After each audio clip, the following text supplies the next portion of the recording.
बिस्मिल्लाहिर्रहमानिर्रहीम। अस्सलाम वालेकुम दोस्तों, मैं हूं अयूब राना और आप देख रहे हैं ट्रेड ट्रैक। उम्मीद है आप सब खैरियत से होंगे और आपका लास्ट ट्रेडिंग वीक बहुत अच्छा गया होगा। आज की वीडियो में हम गोल्ड को नए आने वाले ट्रेडिंग वीक जो कि 11 अप्रैल से शुरू होगा और 15 अप्रैल तक जारी रहेगा उसके लिए एनालाइज करेंगे। और ये गोल्ड का वीकली चार्ट है। वीकली चार्ट में अगर हम देखें तो हमारे पास गोल्ड ने एक रेंज बनाई हुई थी जो कि 1919 की, जिसमें सपोर्ट थी, और रेजिस्टेंस जो है हमारे पास 1950 से 60 का ये रेजिस्टिंग जोन बना हुआ था। तो गोल्ड जो है दो weekly candles, last two weekly candles जो है इस अपनी रेंज में क्लोज कर चुका है। और अब जो है इस वीक की, लास्ट वीक की जो कैंडल है वो 1920 से सपोर्ट लेके 1945 के आसपास क्लोजिंग दे चुकी है। अब इसमें लग क्या रहा है कि ये प्रोबेबिलिटी यही है कि गोल्ड जो है ऊपर की तरफ जाएगा 1950 या 60 से, रिजेक्शन लेके वापस नीचे 1920 की तरफ आ सकता है और अपनी इस रेंज को अगर कंटिन्यू करता है तो इसके दरमियान वापस मूव कर सकता है। अगर इस रेंज को गोल्ड फॉलो करेगा तो 1920 से बाय होगा, 1960 से सेल होगा। लेकिन फंडामेंटल्स को अगर देखा जाए तो हमारे पास इस वीक में इन्फ्लेशन नंबर्स भी हैं। इन्फ्लेशन का मतलब होता है महंगाई। देखें, अगर इन्फ्लेशन बढ़ेगी तो जो है डॉलर वीक होगा। अगर डॉलर वीक होगा तो जो है गोल्ड ऊपर की तरफ जाएगा, क्योंकि ये X A U S D opposite to dollar है, तो इसकी प्राइसेस बढ़ेंगी। एक तो हमने इन्फ्लेशन नंबर्स पर ध्यान नज़र रखनी है कि वो कितने आते हैं और क्या उनका इम्पेक्ट होगा। दूसरी चीज़ हमारे पास रशिया और यूक्रेन का मसला, जो कि वैसे काफ़ी पुराना हो चुका है, लेकिन वीक में एक दो दिन कोई ऐसी स्टेटमेंट आ जाती है जिसकी वजह से गोल्ड या तो ऊपर चला जाता है या नीचे चला जाता है। यानी कि कोई पीस टॉक अगर होता है, कोई ऐसी न्यूज़ आती है जिसकी वजह से लगता है कि इनमें कोई पीस टॉक चल रहा है, तो गोल्ड वापस नीचे आ जाता है।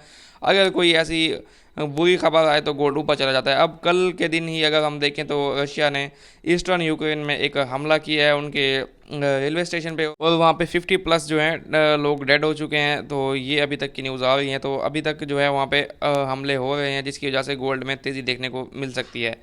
तो अगर नेक्स्ट वीक की बात करें, अगर 1950-60 से गोल्ड रिजेक्ट होता है तो इसको यहाँ से सेल करें और अपना प्रॉफिट टारगेट जो है 1920 का रखें। लेकिन अगर 1960 का ब्रेकआउट हो जाता है, डेली या 4 घंटे की कैंडल इसके ऊपर क्लोज होती है, तो यहाँ से ये रिटेस्ट पे बाय होगा और ये फिर 1990 तक जा सकता है वीकली चार्ट के मुताबिक।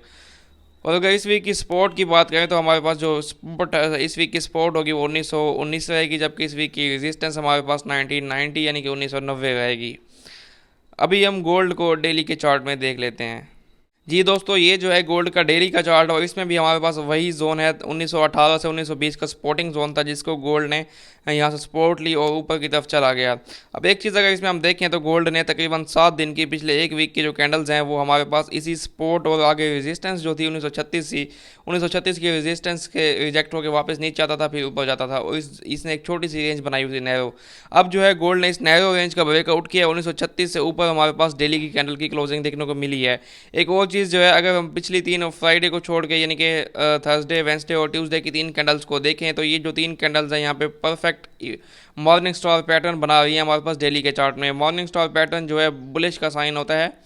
तो अभी तक जो है गोल्ड ने इस मॉर्निंग स्टार को फॉलो किया और ऊपर चला गया, ठीक है।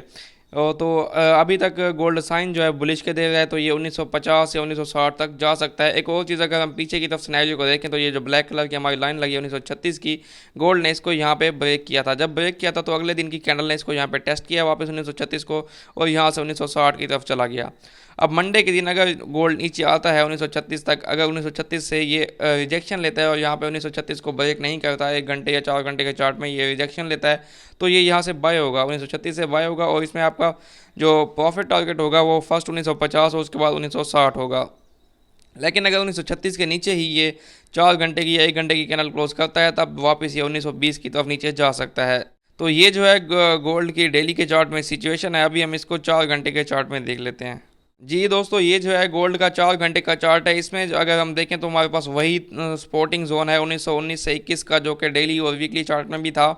तो यहाँ भी गोल्ड ने वहीं से सपोर्ट दी और उसके बाद एक ट्रेंड लाइन को फॉलो करते हुए ऊपर की तरफ गया। ऊपर की तरफ देखें तो 1936 के जोन को हम देख रहे थे सेलिंग के लिए, लेकिन इसने जो है डायरेक्ट 1936 को ब्रेकआउट कर दिया और हमें सेलिंग का मौका नहीं दिया। उसके बाद एक अगली कैंडल जो 4 घंटे की है उसने यहाँ पर 1936 का ये देखें टेस्ट किया। ब्रेकआउट के बाद जैसा कि टेस्ट होता है, टेस्ट करने के बाद ये वापस 1948 तक चला गया। अब हमारे पास जो ऊपर की तरफ ये रेड कलर का जोन है, ये सेलिंग जोन मैंने मार्क किया हुआ है, और ये हमारे पास 1945 से 1948 तक है। अब इसमें जो 45 की एक रेजिस्टिंग लाइन है उसके बाद 1948 की एक रेजिस्टिंग लाइन है, जो इसके बीच का जोन है ये सारा सेलिंग जोन है। लेकिन अगर 1945 को देखें तो 1945 का जो है ब्रेकआउट हो चुका है, क्योंकि गोल्ड इसके ऊपर क्लोजिंग दे चुका है 4 घंटे में। लेकिन अभी तक 1948 की जो रेजिस्टेंस है इसका ब्रेकआउट नहीं हुआ, और यहाँ से कई बार गोल्ड रिजेक्ट हो चुका है। जैसे कि यहाँ पे ये वीक देखने को मिल रही है, उसके बाद यहाँ पे वीक देखने को मिल रही है, यहाँ पे वीक। तो अभी तक भी अगर गोल्ड अगेन यहाँ मंडे वाले दिन यहाँ से रिजेक्शन लेता है, या फिर अगर आप रिस्क लेना चाहें जो $4-5 का, तो आप विदाउट कंफर्मेशन या विदाउट रिजेक्शन भी यहाँ पे एंटर हो सकते हैं 45 से 48 के जोन में। और अपना स्टॉप लॉस जो है आप 1952 या 53 का रखें, यानी कि अगर 48 से एंटर हो गए तो $5 का सिर्फ स्टॉप लॉस होगा। सेलिंग में यहाँ से रिस्क लिया जा सकता है, और इसमें आपका प्रॉफिट टारगेट जो है फर्स्ट वो 1938 होगा, 38 या 37। अगर 37 के नीचे 4 घंटे की 1 घंटे की कैंडल क्लोज करेगा तो आप इसको 1920 के लिए होल्ड करें। अदरवाइज 1938 या 36 से ये अगर यहाँ पे रिजेक्शन लेता है तो यहाँ से ये बाय होगा। जैसा कि मैंने आपको डेली का सिनेरियो भी समझाया है, और अगर 4 घंटे में ये सिनेरियो देखें तो ये मूव आप देखें, यहाँ पे इसने इसको ब्रेक किया 1936 को, और उसके बाद जो है इसने 1948 को टेस्ट किया, 48 से नीचे वापस आया, वापस 1936 को टेस्ट किया, और यहाँ से ये 1960 की तरफ चला गया। वही मैं आपको समझा रहा हूँ, अगर ये इस ट्रेंड लाइन को होल्ड करता है और यहाँ 36 पे आता है और यहाँ पे रिजेक्शन लेता है 1 घंटे के चार्ट में या छोटे टाइम फ्रेम में आपको कंफर्मेशन होती है, तो इसको यहाँ से बाय करें, और आपका इसमें फर्स्ट प्रॉफिट टारगेट 1950 और उसके बाद 1960 होगा। और अगर 1960 के एरिया की बात करें तो यहाँ पे भी हमारे पास एक सेलिंग जोन है, यानी कि 1960 से 1965 का जोन, और ये एक अनटेस्टेड जोन है फिलहाल। गोल्ड ने इसको यहाँ से एक लंबी मूव की थी, यानी कि अनहेल्दी मूव है, नीचे वापस आया था, लेकिन इसको वापस टेस्ट नहीं किया। और अगर गोल्ड यहाँ पे इसको टेस्ट करता है 1960 से 65 पे, तो कंफर्मेशन या रिजेक्शन का वेट करें तो आपकी मर्ज़ी, अदरवाइज ऐसे ही एंटर हो जाए तो भी आपकी मर्ज़ी। यहाँ से सेल हो सकता है गोल्ड, और यहाँ से रिस्क लिया जा सकता है। अगर आप 1960 से 65 के जोन में सेल कर रहे हैं तो आपको जो अपना स्टॉप लॉस है कम से कम जो है 1974 या 75 का रखना चाहिए। 70 रखें या 74 रखें, वो आपकी मर्जी है अपनी मनी मैनेजमेंट के हिसाब से।